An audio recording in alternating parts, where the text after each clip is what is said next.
Bien, mis queridos hermanos, hoy esta misa de sexagésima se reza en la iglesia de San Pablo Extramuros, por eso que se hace mención en la oración a San Pablo y que interceda San Pablo por nosotros en la oración de la misa. Y por eso la iglesia pone en la epístola tan larga que acabamos de leer, digamos, una relación de sí mismo que hace el mismo San Pablo, pues. Y la iglesia lo pone justamente porque hoy es el evangelio del sembrador, el sembrador que sale a sembrar su semilla. Y en San Pablo la semilla ha fructificado al 100%. Acabamos de leer lo que fue la vida de San Pablo: naufragios, azotes, cárceles, etcétera, etcétera, etcétera, etcétera. Hasta tal punto que una vez, para que no lo notaran, tuvieron que bajarlo en una canasta. Dice, tuvieron que bajarlo en una canasta y se pudo escapar. Con una ventana. Es impresionante. El naufragio, una vez que un día y una noche en el mar a punto de morirse, pues, en fin, todo eso por el Evangelio, todo eso por la gracia de Dios, porque él, como le dice nuestro Señor, en la flaqueza es donde se aumenta la gracia. Es decir, en la fuerza se adquiere en la gracia de Dios. Por eso que el Santo Evangelio de hoy, la Iglesia lo pone juntamente con esta epístola de San Pablo, que es tan abundante en gracia, pues. Es decir, que muestra cómo la semilla que plantó el Señor fructificó en él al 100%. Entonces, dice el Santo Evangelio que salió el sembrador a sembrar. Nuestro Señor hablaba en parábolas porque son comparaciones y la gente lo entendía perfectamente. ¿Por qué? Porque había, no solamente en aquel tiempo, pues en el campo siempre hubo sembradores que sembraban a mano, se llevaban la semilla en una especie de bolso y la iban sembrando al voleo. Se llama así, sembrar al voleo. Algunas caían en tierra fértil, otras no, otras se las llevaba el viento, etcétera, etcétera, que únicamente podían fructificarlas, caían en tierra buena, pues. Pero ya no estaba en cuanto a la disposición del sembrador, sino en cuanto a la semilla, porque la semilla cayó, no que la tiró, porque todo sembrador no es insensato, sabe perfectamente uno tiene que sembrar, no va a sembrar la semilla arriba de las piedras, porque sabe que ahí no va a fructificar, pero por ahí el viento traslada una semilla a una piedra, la traslada en el camino donde el sembrador camina para sembrar, y claro, de tanto pisar se destroza. Además vienen las aves del campo y como están ahí a flor de tierra se las comen. Entonces tampoco pueden fructificar.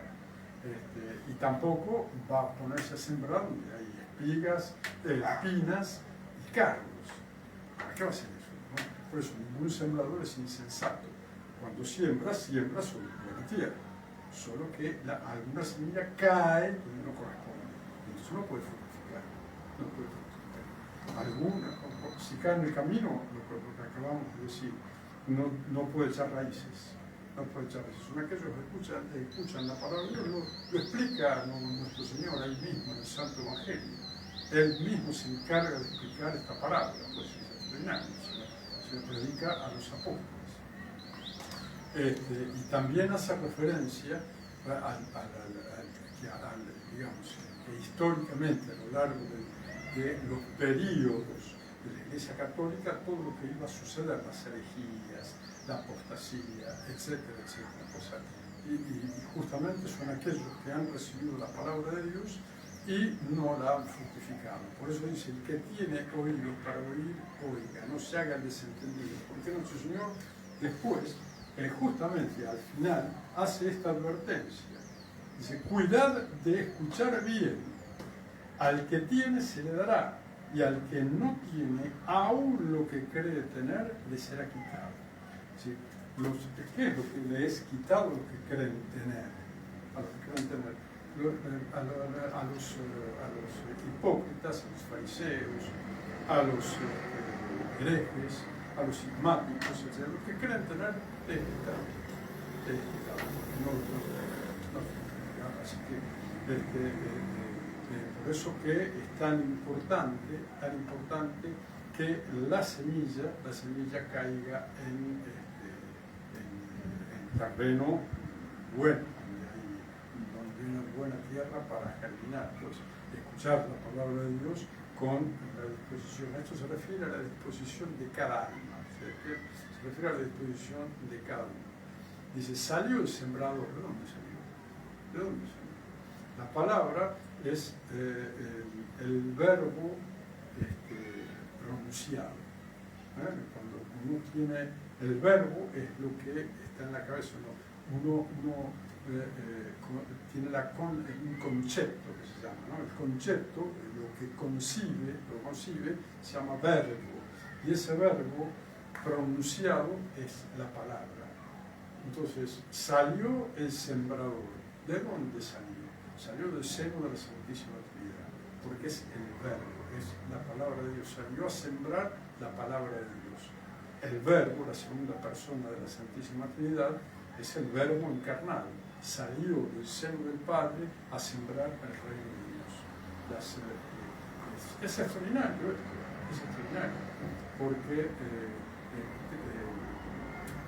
con todo lo que había sucedido después de la creación de Adán y Eva en el paraíso, etcétera, etcétera, la humanidad comenzó a desbandarse totalmente. Por eso hoy, en el breviario, los sacerdotes rezamos, en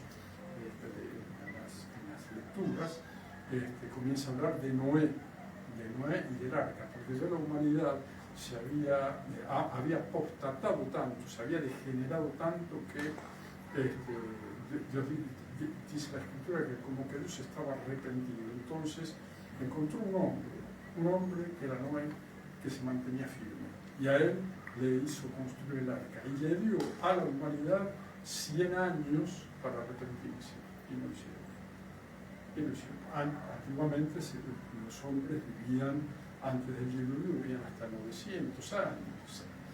Adán vivió 930 años. El hombre más viejo fue Matusalén, que vivió 965 años. En fin, pero por eso que le dio tanto tiempo, porque Noé tardó 100 años en construir el arca, porque era inmensa. Y al mismo tiempo la paciencia de Dios con los hombres para que se arrepintieran, pero no se arrepintieran. Porque no solamente lo veían a Noé y lo tratarían de loco, etcétera, etcétera, para que construir semejante barca, etcétera, sino que Noé les hablaría porque Dios le había revelado el porqué, el motivo, porque le había hecho hacer varios pisos en el arca y celdillas para poder poner a los animales, etcétera, la comida y todas esas cosas. Es decir, una arca perfecta, que incluso fue encontrada una parte del arca en el monte Ararat. O sea que existió, claro, comprobado científicamente, históricamente, que esto existió, por tanto el diluvio no existió. Entonces, por eso digo que cómo es importante esto, ¿por qué? Porque el fruto del pecado es la muerte, el fruto de la apostasía es el exterminio. Así como los discípulos, los apóstoles, vieron la destrucción de Jerusalén, los cristianos en los últimos tiempos vemos la destrucción de Roma, porque esto es así. Sí, porque Roma Vaticana, digamos así, ha apostatado de la fe, por eso se ha destruido. Porque así como el poder espiritual salió de Israel, volverá a Israel, luego de la conversión de los judíos, luego de la venida de los testigos, luego de la parucía de nuestro Señor, el centro de la tierra, el centro religioso, será justamente Jerusalén. Será todo Jerusalén. Será la iglesia, pueblo de Dios. decir, de hecho los judíos y los gentiles, un solo pueblo, habrá un solo rebaño y un solo pueblo. Muy bien. Bueno, pero para eso es necesario la perseverancia de los fieles cristianos. Es decir, por eso la Iglesia pone hoy el ejemplo de San Pablo, que pase lo que le ha pasado, no ha apostatado, no ha perdido la fe.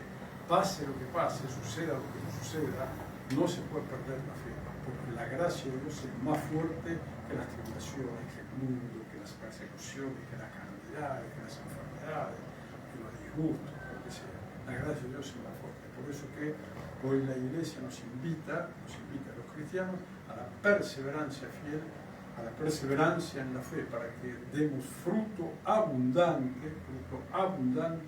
de santificación, fruto abundante de perfección. ¿Por qué? Y porque estamos llamados a dar gloria a Dios. Hemos nacido para eso. La vez pasada decíamos,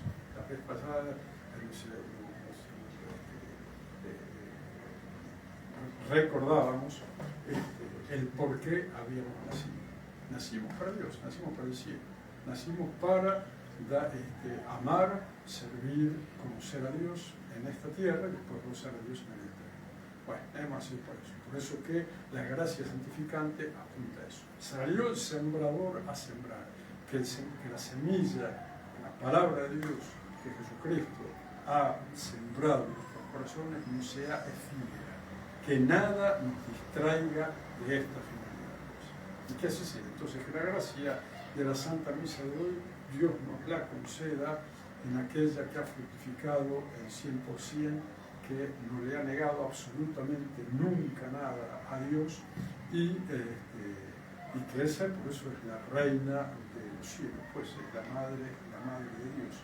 Por eso a ella le pedimos que interceda por nosotros para que nos conceda la gracia, la perseverancia firme en la fe, la perseverancia en la gracia, es decir, la perseverancia final, que es la gracia de la gracia.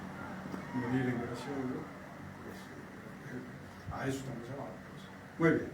Bueno, entonces, que Dios nos conceda la gracia a través de ella y que así sea para nosotros, Nuestra Señora de la Con el Padre, el Hijo y el Espíritu Santo. Amén.